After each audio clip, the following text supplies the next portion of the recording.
Živijo, sedaj se nahajava v geografski učilnici. Tukaj ne sme manjkati zemljevidov vseh vrst, tako stenskih kot atlasov in tudi globusa, simbola geografije. A veš, zakaj je globus simbol geografije? Seveda, to smo se ravnokar učili pri obči geografiji. Geografija preučuje zemeljsko površje in vse pojave na njej. V naši učilnici je na steni napisana tudi definicija geografije. Na naši šoli je geografija obvezni predmet v prvih 3 letnikih, v 4. pa izbirni predmet za maturo. Verjetno je najbolj zanimiva regionalna geografija v 2. in 3. letniku, ko spoznavamo kontinente in tako na nek način potujemo po svetu. V 2. letniku se najbolj veselim Azije, saj je zelo zanimiv kontinent in bi se rada naučila več o njem. Ni pa stara geografija le kot veda, ampak tudi kot beseda. Prvi naj bi jo uporabil starogrški geograf Eratoston, kar 200 let pred našim štetjem.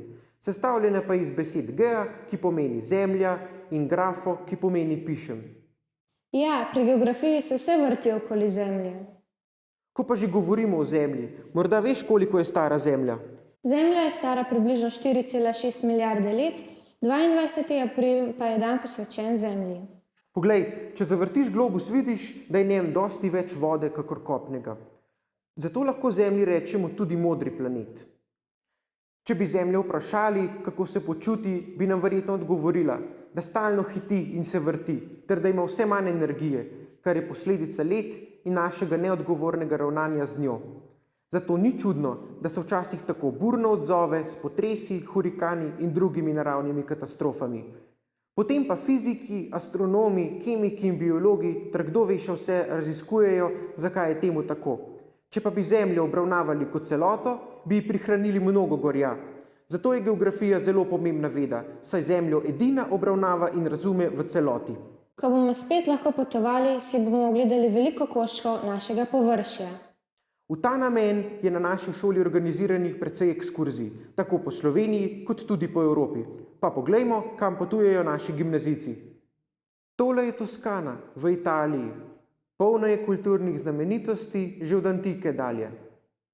Tole pa je Dubrovnik, najlepše mesto na Jadranu.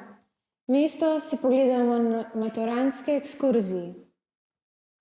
Možni pa so ogledi Londona, Švice, Španije, bavarskih gradov in pa Moskve. Hodimo tudi na jesenske in spomladanske ekskurzije po Sloveniji.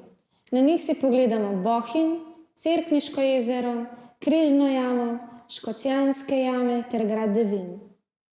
Lahko pa omenim še geografska tekmovanja, kjer se je naš dijak Job Stopar kar 2-krat udeležil mednarodne olimpijade in leta 2020 postal najboljši dijak na maturi iz geografije. Naslednje leto se vidimo na gimnaziji Kranj.